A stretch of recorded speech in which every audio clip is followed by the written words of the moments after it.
Comment relativiser face à la critique? Bienvenue à toi, cher proactif rêveur. La critique, j'aimerais t'en parler aujourd'hui. Pourquoi? Parce que c'est quelque chose qui m'est arrivé récemment et qui nous arrive à tous d'une manière plus ou moins quotidienne. Tout dépend de ton environnement et de plein de facteurs. Mais la critique, ça fait mal en général. Ça fait souvent mal. Parce qu'on se sent détruit. L'image qu'on veut projeter de quelqu'un qui travaille bien, de quelqu'un qui est efficace, de quelqu'un qui fait bien son boulot, ou alors de quelqu'un, l'image qu'on dégage de quelqu'un, ce quelqu'un qu'on projette, se fait détruire, se fait démolir par quelques mots. Et en même temps, cette critique, elle peut être pleine d'enseignements. Parce que la critique, d'une part, elle te permet d'être plus robuste et plus solide quand tu l'entends. Tu te démontes moins, tu t'y attaches moins, tu relativises bien plus facilement et plus vite. Alors oui, là je t'en parle, mais comment faire ça? Qu'est-ce qui a marché dans mon expérience pour relativiser face à la critique? Alors, je vais t'en parler sans plus attendre. Donc le premier élément que tu as déjà sûrement entendu, mais qui est fondamental, c'est que la critique n'est pas personnelle. Cette critique n'est pas contre toi. La personne ne peut pas te connaître. Surtout que souvent, des fois, c'est des gens qui te connaissent à peine qui te critiquent. Et même une personne qui te connaît depuis des années ne connaît pas toutes les facettes de toi-même, ne connaît pas toutes les subtilités de la situation dans laquelle tu te trouves.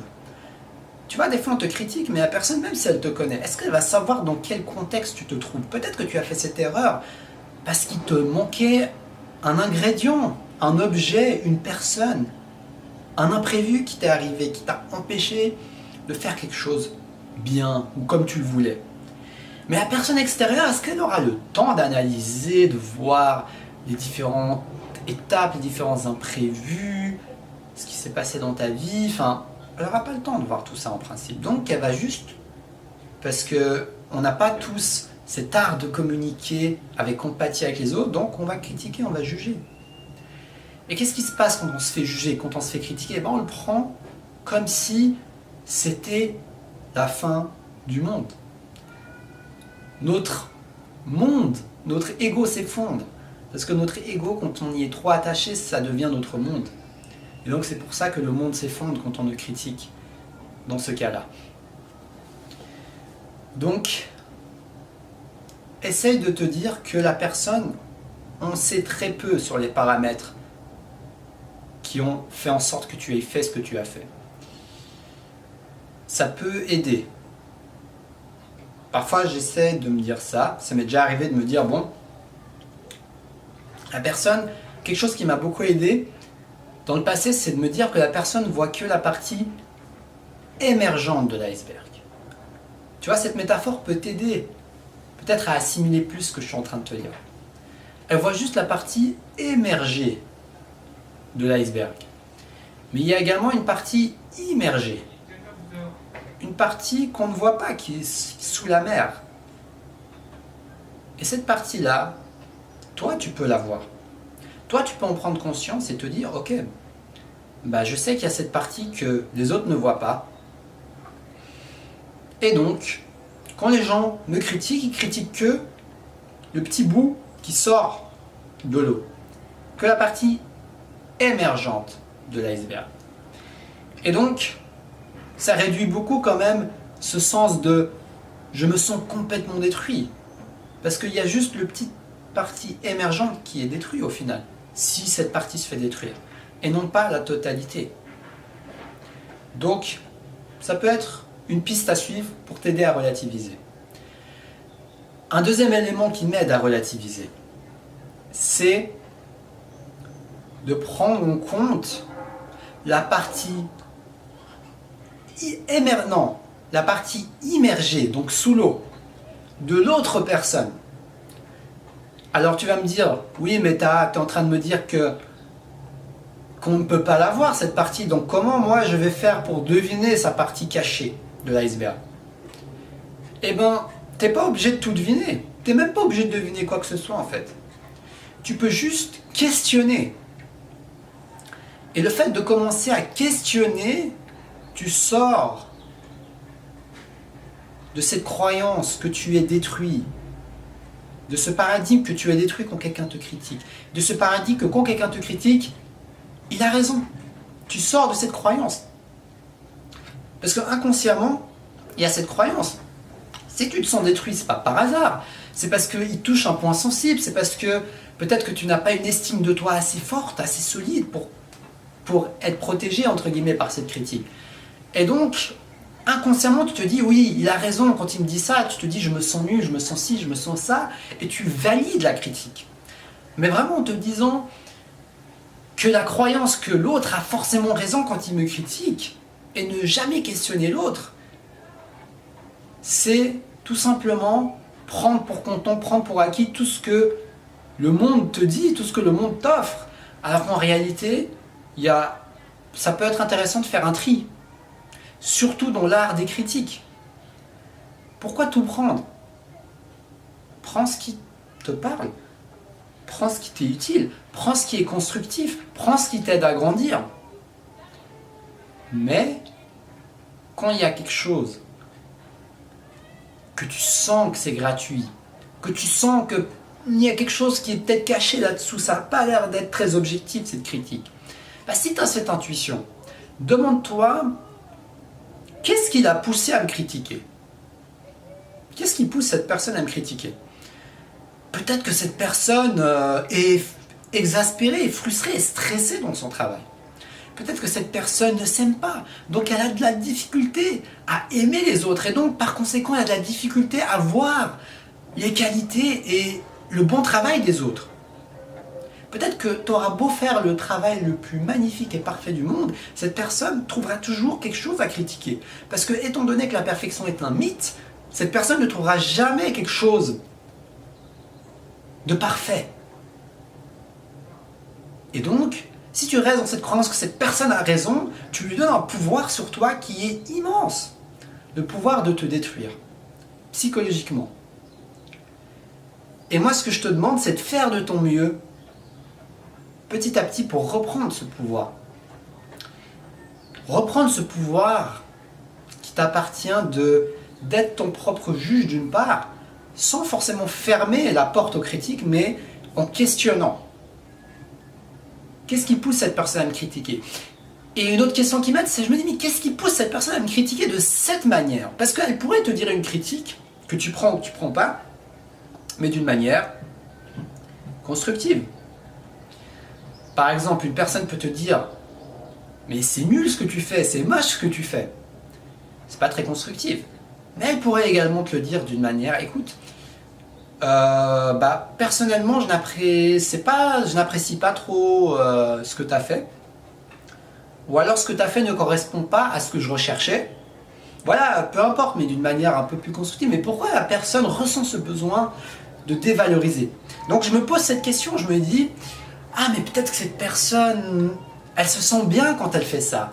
Peut-être que si elle disait ça d'une manière constructive, ça n'appuierait pas un point qui la fait se sentir bien. Peut-être qu'elle se sent supérieure quand elle fait ça. Peut-être qu'elle se sent le patron, le boss, ou peut-être qu'elle se sent validée, parce que inconsciemment, quand elle dévalorise les autres, cette personne se sent valorisée, etc., etc., etc. Donc tu peux essayer d'y réfléchir et non pas pour te perdre dans tes pensées et trouver 10 000 raisons, mais plutôt pour trouver quelques raisons qui t'aident à relativiser, ne serait-ce qu'un peu, ne serait-ce que de prendre un petit peu de distance face à tout ça et à ne pas t'identifier aux critiques des autres. Donc moi je t'invite à essayer et de voir si ça te parle, de voir si ça résonne avec toi. Parce que on est tous différents et puis certaines choses peuvent résonner plus avec toi qu'avec moi. Donc, en tout cas, je pense que ça peut aider pas mal de gens. Déjà, ces 2 premières astuces. Relativisation. Alors, qu'est-ce qui m'a aidé également à relativiser face à la critique? Un autre élément qui me vient là, c'est en fait de repenser au tout, à la totale, pas juste au moment précis.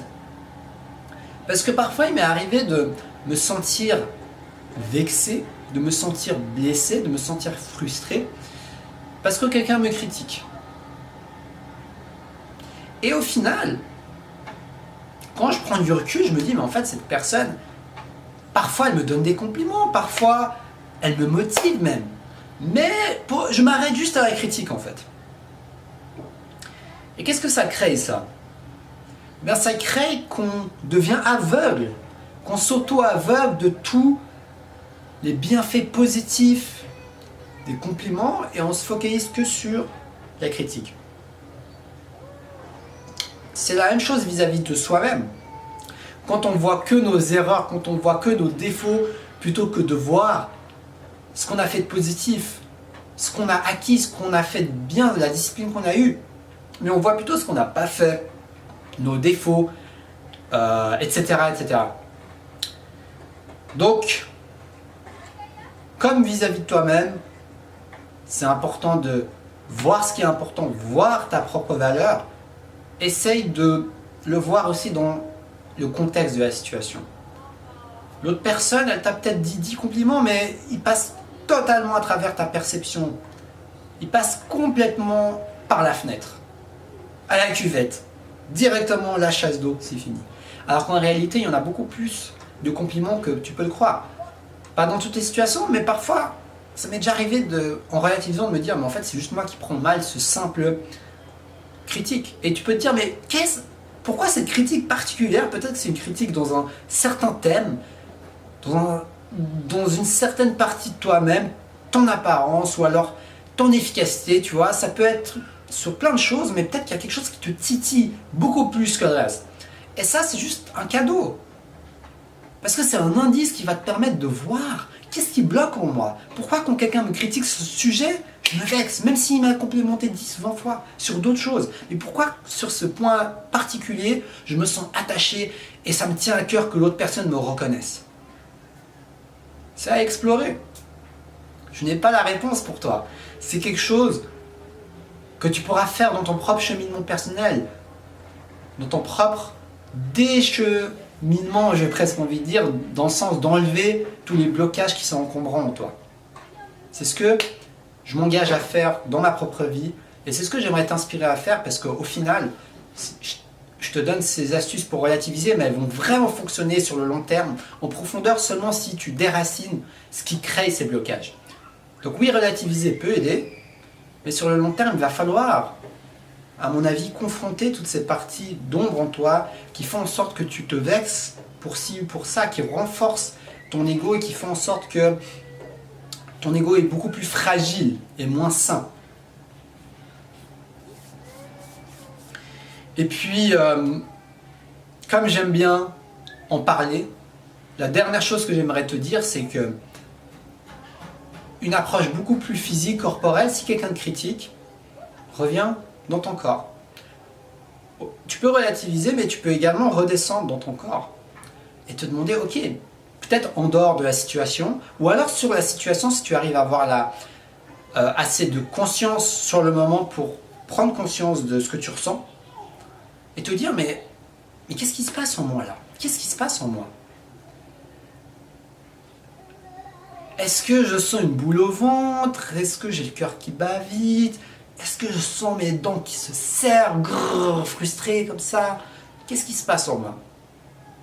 Et parfois, juste en prenant suffisamment conscience de ce qui se passe dans ton corps, eh ben, ça peut t'aider à relâcher quelque chose, une émotion, une énergie qui te permet de la prochaine fois quand une situation similaire se produit, d'y être moins attaché. Donc, fais de ton mieux si tu y arrives. Tu peux même faire ça a posteriori de la situation, c'est-à-dire que tu es là, tu es chez toi, tu es tranquille, tu as peut-être plus le temps de respirer, de te mettre en pleine conscience et juste te dire, ok, quand je repense à cette situation-là, ce patron, bien ma femme là, qui m'emmerde, oh là là, putain, elle m'a dit ça m'a fait chier quand elle m'a dit ça. Tu repenses à la situation et qu'est-ce qui émane là dans ton corps? Qu'est-ce qui se passe? Donc voilà, cher Proactive Rêveur, je t'ai partagé ce qui m'est venu dans mon cœur sur ce qui m'aide et m'a aidé dans ma vie à relativiser la critique des autres. Donc si cette vidéo te plaît, like-la, partage-la, abonne-toi pour rejoindre la communauté des Proactive Rêveurs, c'est-à-dire des gens qui rêvent et qui agissent en conscience. En conscience, c'est-à-dire connectés à eux-mêmes, à leur flamme intérieure. N'hésite pas à également me contacter par mail dans le lien de la description qui se trouve juste en dessous si tu as envie d'une séance de coaching offerte. Je suis coach de vie certifié depuis cet été. Je me ferai un véritable plaisir de t'aider en t'offrant une première séance de coaching et de questions avec toi. Donc je te remercie de m'avoir suivi. Je t'envoie plein d'amour, plein de soleil, parce que là je vois le soleil juste en face de moi. Magnifique soleil avec ses arbres d'automne. Et puis je te souhaite une très belle fin de journée, cher Proactive Rêveur. Et oui, je sais, le son n'est pas comme d'habitude. Il résonne un petit peu. Mon micro bug, donc je vais faire mon mieux pour en récupérer un aussitôt que possible. Mais j'ai pas pu me retenir, j'avais absolument envie de continuer à faire plein de vidéos ces temps-ci, donc je me suis dit, bon, fais ta vidéo, même sans ce fameux micro, parce que ça me fait plaisir. Donc je te dis à demain pour une prochaine vidéo. Et surtout, reste connecté à ta flamme intérieure.